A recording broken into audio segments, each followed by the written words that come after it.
Não foram muitas vezes, né?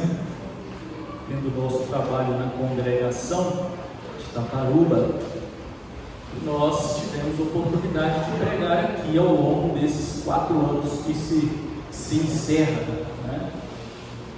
Mas tivemos sim a oportunidade de estar aqui algumas vezes, juntamente com os nossos irmãos, participando de escola dominical, do estudo da semana, do culto da semana, do culto à noite. E agora eu preciso começar a anotar minhas piadas, né? Porque eu vou começar a pregar com mais frequência a partir do ano que vem, senão eu vou ficar repetindo piada para vocês aqui, né? Ficar repetindo história. Então eu não sei se eu contei essa, mas eu vou contar de novo, né? Talvez os irmãos relembram, aqueles que não tiveram a oportunidade de ouvir, terão a oportunidade de ouvir. Se você já ouviu, você vai relembrar. Ouvi uma história uma vez de uma moça que fazia um prato delicioso, um pernil recheado, mas ela sempre cortava o cotoco do osso do pernil, né, a ponta do osso. E aí ela foi questionada por que ela fazia isso. E ela, olha, não sei, minha avó me ensinou assim, isso é uma receita antiga, né? Minha mãe me ensinou assim, e por sua vez a avó, por sua vez a bisavó. E eu sei que tem que usar tempero X assim, tem que fazer desse jeito, deixar marinando não sei quanto tempo, e depois se levar ao forno tem que cortar este osso. Eu acho que assim fica mais saboroso, mas eu não sei te explicar qual é o argumento por isso. Mas eu conservo essa receita, e essa receita é uma receita de família. E aí, curioso, as pessoas então que perguntaram a esta jovem começaram a investigar, né? Porque queriam aprender a receita, mas não entenderam o sentido de cortar a ponta do osso. Foram perguntar para a mãe passou a receita e falou que tinha também que cortar, mas não soube explicar.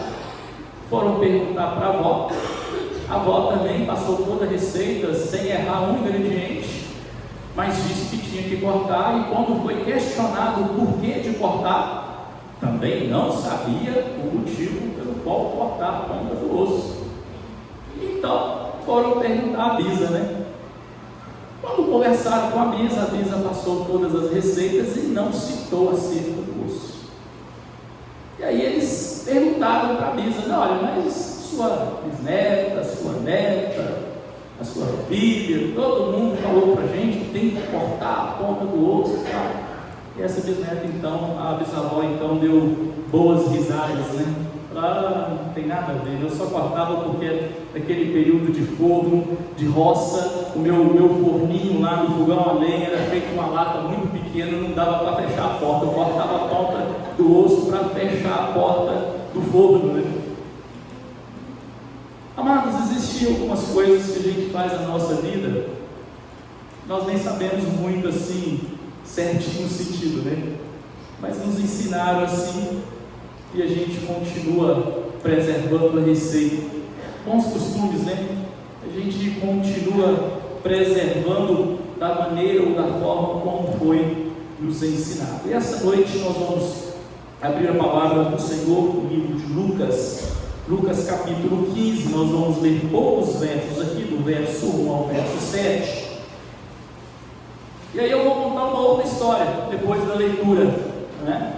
Também acerca de costumes, de tradições, acerca dessa cultura que às vezes nós carregamos e mantemos a prática e às vezes nem sabemos o verdadeiro sentido, mas sempre foi assim, a gente continua fazendo assim.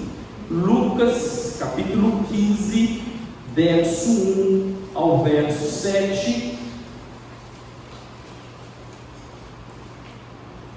Nós vamos fazer a leitura de forma alternada, de forma responsiva, para que a igreja possa aqui também auxiliar na leitura deste pequeno texto. Lucas 15, 1 a 7, leitura responsiva. O texto inicia-se dizendo assim: aproximavam-se de Jesus todos os publicanos e pecadores para ouvir. Murmuravam os fariseus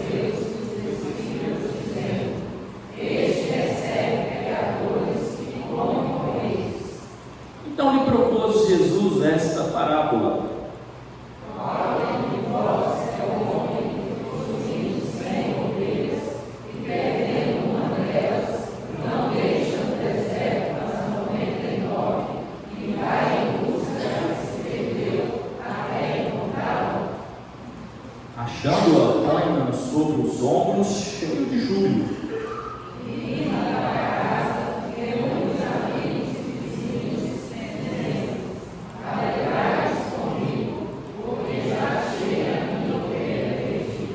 Digo-vos que assim haverá maior júbilo no céu por um pecador que se arrepende, do que por 99 justos que não necessitam de arrependimento.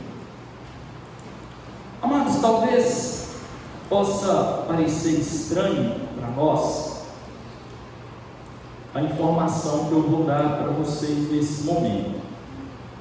A gente já está tão acostumado, tão habituado no momento do culto de ceia, os presbíteros virem aqui à frente da igreja, os elementos serem consagrados ao Senhor, e os presbíteros distribuem esses elementos, um a um, pedacinho de pão para cada um, o cálice para cada um de forma separada, e todos nós participamos então deste momento que é uma ordenância de Deus para a sua igreja, sobre algo muito importante que precisa estar sempre vivo no nosso coração, e este momento nos reflete, assim como o Senhor Jesus ensinou os seus discípulos. Mas vocês sabiam de que há muito tempo atrás a Igreja Presbiteriana do Brasil, na ministração da ceia, o cálice era um único cálice que era passado de mão em mão e todo mundo dava um bico naquilo? Parece estranho essa informação, né? Mas esta mudança já foi uma discussão calorosa no Supremo Conselho da Igreja Presbiteriana do Brasil. Logo lá no início do século XX, né? Isso tem muito tempo.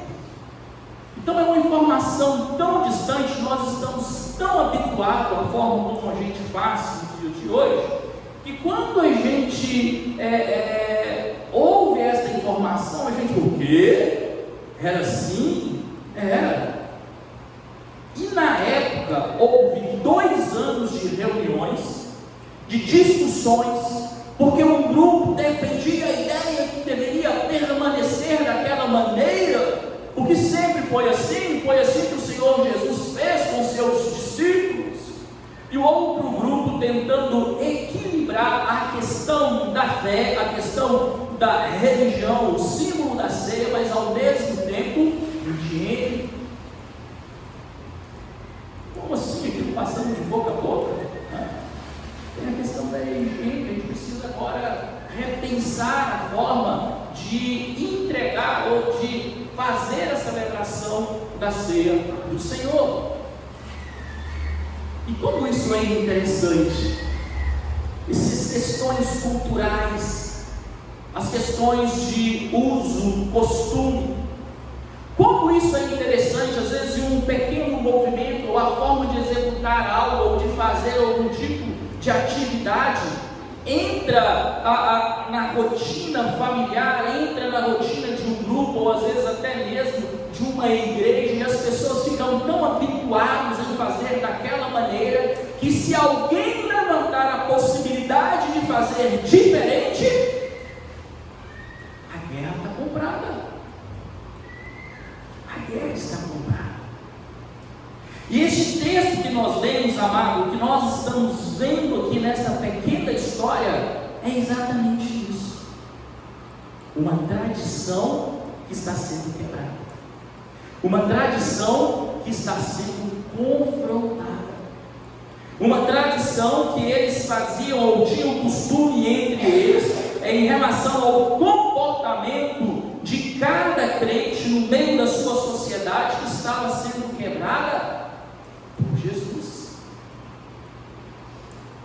E aí nós precisamos aprender a equilibrar isso. Até onde é bom permanecer o movimento cultural? Até onde é saudável? Até onde é saudável a gente manter algumas tradições? Ou em que momento que é necessário a gente rever algumas questões? Sabe o que eu penso olhando para este texto? A lei de Deus precisa sobressair sobre qualquer costume, sobre qualquer tradição. A tradição é boa, os costumes são bons, mas se chegar em algum momento onde estiver prejudicando o cumprimento de qualquer ordenância da Sagrada Escritura, então eu preciso rever algumas coisas. Eu preciso mudar algumas coisas sobre algumas tradições para conseguir alcançar com êxito aquilo que foi determinado por Deus. Olha os 2 primeiros versos. Aproximavam-se de Jesus todos os publicanos, pecadores. Essas pessoas se aproximavam de Jesus. Mas qual era a tradição? Qual era o costume? Crente senta para comer com crente. Crente não pode ficar se relacionando, dando muita conversa, muita ideia para quem não é crente. O costume daquele tempo, Jesus ele deveria chegar nesse ambiente, procurar então a sinagoga, os fariseus, e ficar no meio daquele povo, se alimentar com aquele povo. Sentar em uma mesa para a refeição, isso tem um simbolismo muito íntimo. E Jesus não poderia estar sentado em mesa, alimentando ou investindo neste relacionamento com pessoas impuras.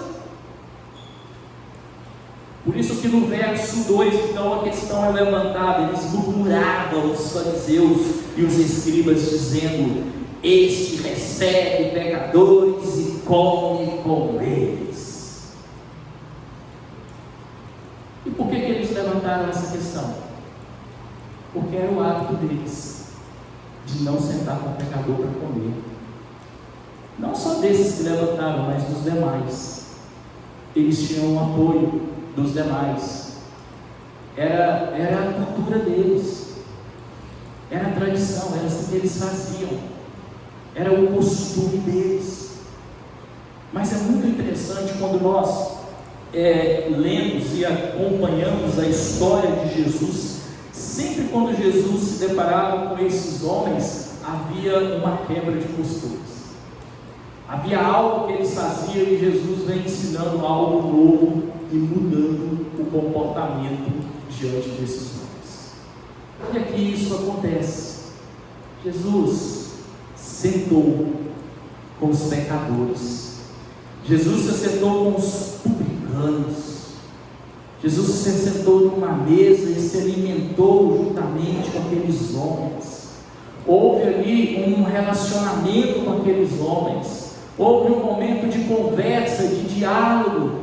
Houve momentos ali descontraídos e Jesus investiu este tempo juntamente com os pecadores. Só que Jesus agora vai falar o motivo pelo qual ele teve este comportamento. Nos versos 3 até o verso 7. Ele diz assim: então lhe propôs Jesus nesta parábola: qual dentre vós é o homem que, possuindo 100 ovelhas e perdendo uma delas, não deixa no deserto as 99 e vai em busca da que se perdeu até encontrá-la? Achando, põe-no sobre os ombros, cheio de júbilo, e indo para casa reúne os amigos e vizinhos, dizendo-lhe: alegrai-vos comigo, porque já achei a minha ovelha perdida. Olha o que o texto está nos mostrando. Jesus primeiro faz algo que não era costume dos fariseus. É repreendido pelos fariseus. Jesus agora vai, através de parábola, ensinar o porquê ele estava quebrando o costume. E ele pronuncia exatamente essas palavras, ou seja, ir ao encontro de uma ovelha perdida. 3 pontos aqui muito interessantes interessante que nós precisamos estar atentos. Primeiro, a ovelha está perdida, mas ela tem dono. Já viu aquela expressão assim, achado não é roubado? Não é?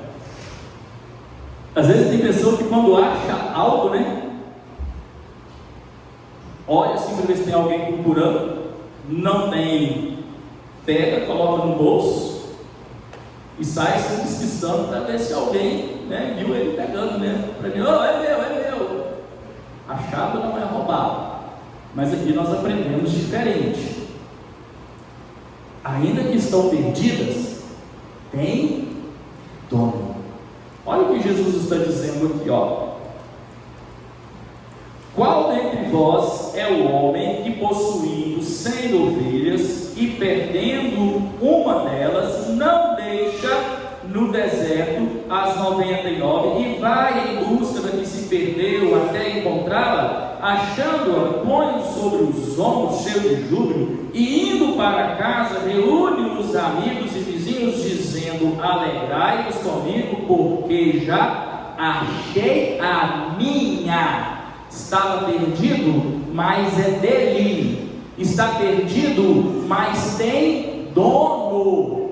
Tem dono. Ainda que uma ovelha esteja perdida, ainda que uma ovelha esteja distante, esta ovelha, o nome desta ovelha está escrito no livro da vida. E Jesus veio a este mundo para pagar o preço por amor a essas ovelhas e resgatar todas as ovelhas cujo Deus Pai entregou em suas mãos.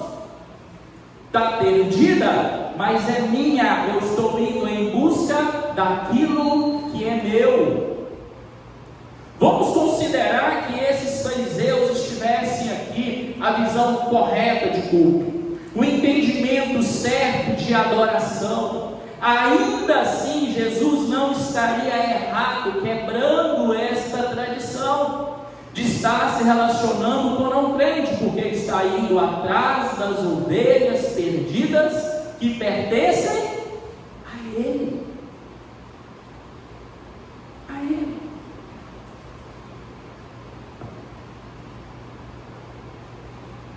Outra coisa que nós aprendemos aqui é interessante quando Jesus diz assim: olha, achei a minha ovelha.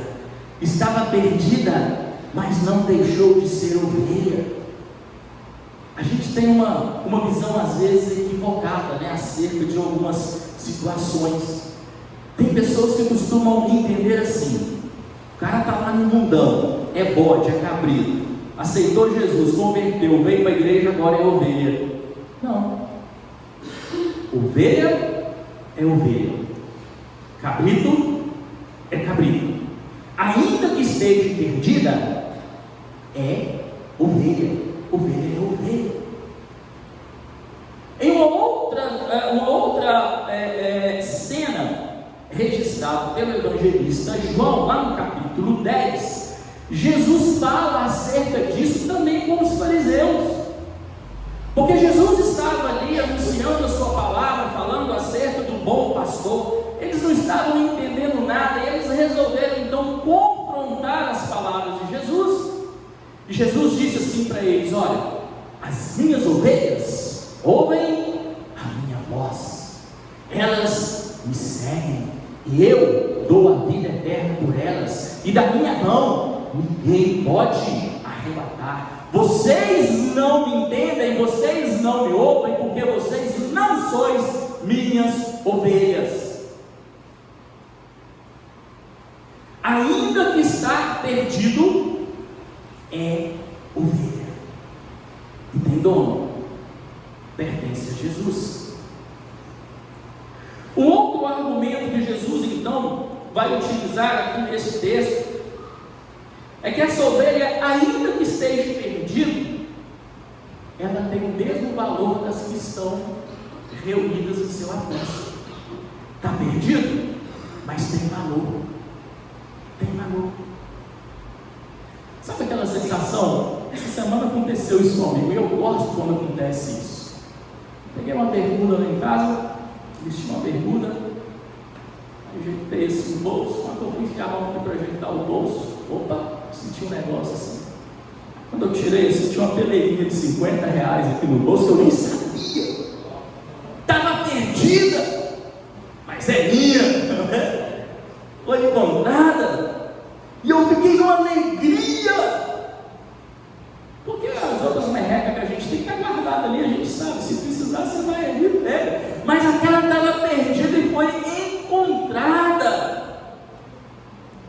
Essa sensação é muito gostosa quando a gente perde algo que é seu, que você conquistou, que você tem um apreço, de repente aquilo é encontrado, aquilo é achado, ainda que você tenha mais uma dezena delas, mas encontrar algo que é nosso, que foi conquistado com o nosso suor, e resgatar aquilo que nos possui, ainda que seja uma coisa pequena, é minha, foi conquistada por mim, pertence a mim, o meu coração se alegra. Olha que Lucas, ele organiza aqui, não só esta parábola, mas ele vai colocar logo à frente a parábola da dracma perdida, que é um objeto inanimado, não tem vida, mas é algo que tem valor para quem perdeu. E logo depois ele coloca uma pessoa, um ser humano, um filho que se perdeu, e o pai lá sempre em casa à espera do retorno deste filho. É dele, o filho é dele, que se perdeu.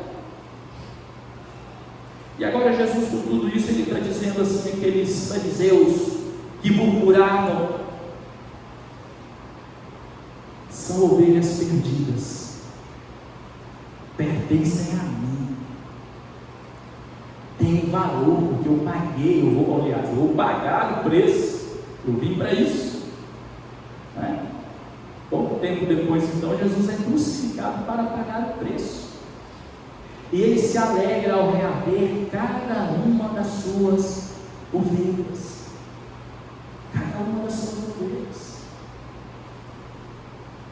e isso, amados, quando nós olhamos para este texto, quando nós olhamos para esta palavra, ou para esses confrontos que Jesus, em diversas vezes, tiveram com os fariseus, com os doutores da lei, com os escribas, com aqueles que simbolizavam a religião da época, Jesus coloca, olha, em primeiro lugar, aquilo que o Pai me deu, as ovelhas, eu tenho que ir atrás dela, ele quebra barreiras, ele quebra tradições, ele quebra costumes, para cumprir aquilo que o Pai ordenou. E isso nós precisamos, e sei que não é algo fácil, porque quando nós falamos acerca de um cálice único, nós estamos tão acostumados da maneira como a gente faz, não é? Que a gente já acha até estranho, né, a possibilidade de um cálice único. Mas tiveram muitas pessoas que defenderam permanecer nesse costume, nessa tradição. Houve uma discussão calorosa. Hoje nós estamos precisando lutar com alguns preconceitos, ou com alguns conceitos, ou com alguns costumes, com algumas tradições para poder avançar. Algumas mudanças são necessárias ser feitas para quê? Para que a igreja possa conseguir um êxito maior sobre aquilo pelo qual Deus nos designou. E eu sei que às vezes algumas modificações, algumas coisas que nós precisamos fazer, pode soar estranho para alguns. Sim, pode soar estranho para alguns. Mas quando nós temos uma visão e uma forma para alcançar cada vez mais e mais com êxito aquilo pelo qual Deus nos designou, nós não podemos ficar parados e travados, porque sempre fez assim. A não ser que esse sempre fez assim tenha uma ordenância ou princípio bíblico, força de mandamento. E aí nós precisamos separar isso. Aquilo que nós fazemos com força de mandamento é uma ordenância, nós não podemos deixar de fazer. Se não tem força de mandamento, faz assim, era necessário naquela época. Por quê? Porque o povo vivia assim, era um costume. Hoje isso não é mais eficaz para nós, na nossa cultura que nós vivemos. Então nós precisamos trabalhar no nosso coração. Há mudanças, há algo novo, há algo diferente, sempre buscando o cumprimento daquilo pelo qual Deus nos ordenou, nos designou, sempre. Sabe como vive a igreja? A igreja vive assim, quebrando barreiras e lutando contra isso, por causa de costumes lá atrás. Vai chegar uns anos que nós vamos estar mais velhinho, cabelinho mais branco. Quem tiver cabelo, né? Porque hoje está caindo tudo. Mas quem tiver mais branquinho, vai chegar um tempo lá atrás que vai vir uma moçada nova, e uma nova geração, com uma cultura nova. Aí nós vamos ser o problema para eles. Não, meu filho, sempre foi feito assim, tem que ser assim. Aí eles vão começar a pregar isso aqui para nós. Sempre foi assim. A igreja sempre teve esses impasses, a igreja sempre teve essas dificuldades, por causa de uma compreensão, de uma visão bíblica, daquilo que realmente importa que façamos.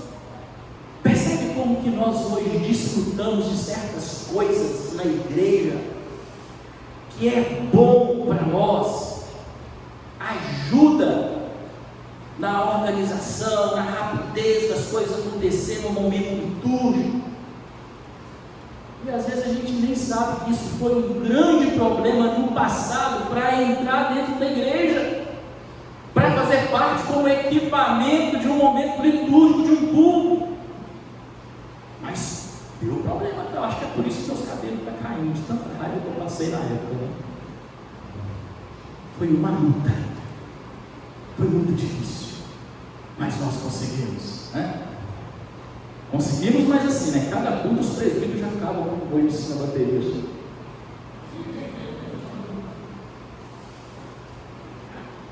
O dia que eles faltavam à igreja, o dia que eles subiam, aí a gente ficava tranquilo. O dia que eles estavam na igreja, a gente batia um pouquinho mais forte, já procurava. Deixa eu ver se vocês estão fazendo cara feia para nós, né? Deixa eu ver se eles estão fazendo cara feia.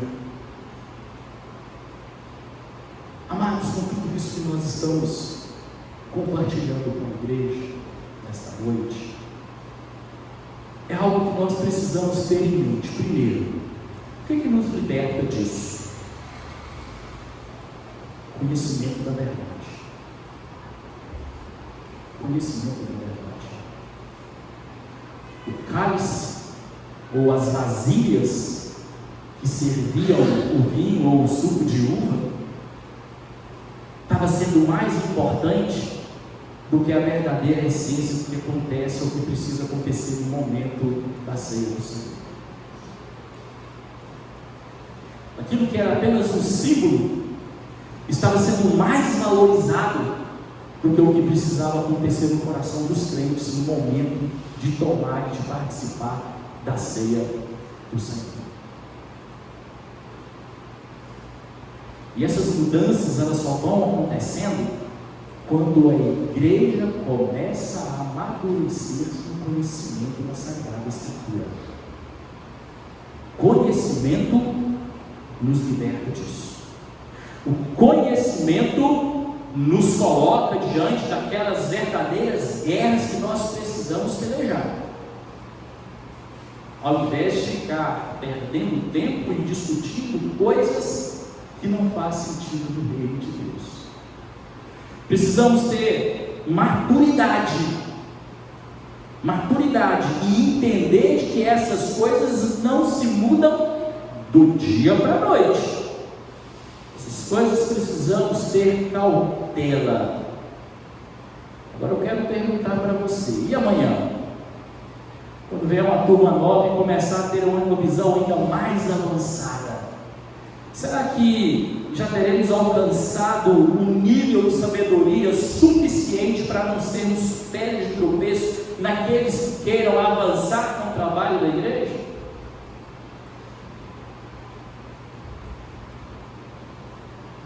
Como resolve isso?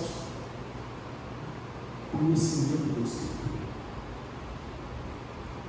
Conhecimento da Escritura. Tudo precisa fazer sentido. Aquilo que Deus nos encarregou precisa ser a primazia no nosso coração. A forma, se é por aqui, se é por ali, não sei. Se Deus mandou eu chegar lá, eu tenho que chegar lá. Eu vou procurar o caminho mais fácil e mais rápido. Se antes era assim, ok, beleza, mas hoje construíram uma ponte desse lado. Para que eu vou atravessar com o pé na lama aqui? Vamos passar por aqui e nós vamos chegar lá do mesmo jeito. Isso se chama maturidade, conhecimento, experiência.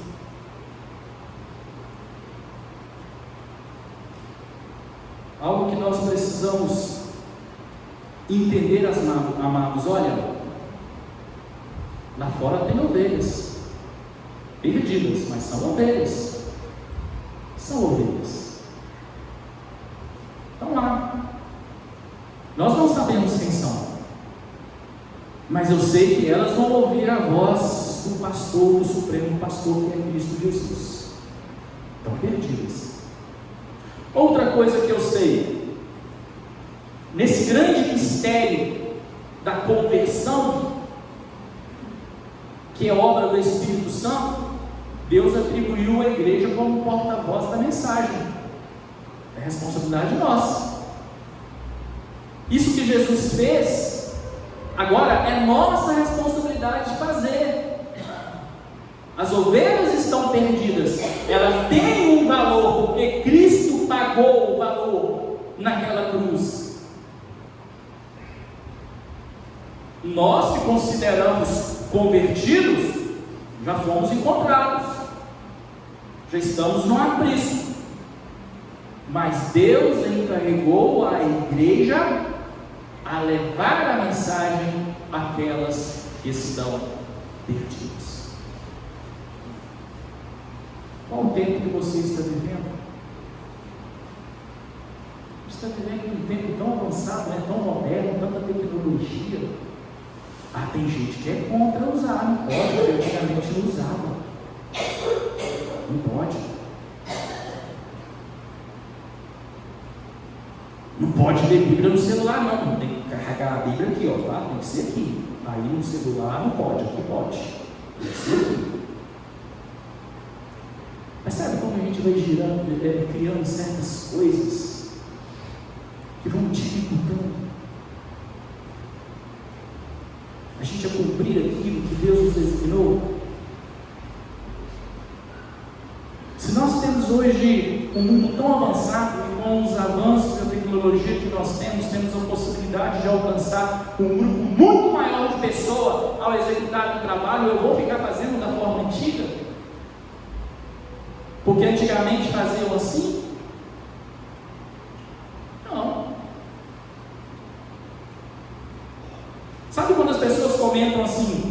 Não, aqueles pregadores antigamente que era férias, não estavam no lombo do cavalo, saía para a roça fora, para sair visitando o povo. Levava até um jornalzinho com a roupa para dormir na casa dos outros, porque não dava tempo nem para voltar no lombo do jegue, né? Não tinha nem como. Com o carro, você vai lá, você visita 5, 10 famílias, volta e dorme em casa. Eu vou ter que arrumar um cavalo agora, porque antigamente fazia assim? Sendo que nós temos tecnologia e forma muito mais fácil de fazer, um trabalho com muito mais eficaz, alcançando muito mais pessoas. Mas de vez em quando a gente escuta esses comentários. Evangelista de verdade era aqueles antigamente que ia no lombo do cavalo para visitar. Parabéns, ele usava a condução que ele tinha. E graças a Deus, porque Deus nos deu uma condução hoje mais eficaz. O importante é que ele fazia do jeito que ele podia fazer. E nós vamos fazer com os recursos que nós temos para fazer hoje. E graças a Deus por isso. Louvado seja o nome do Senhor.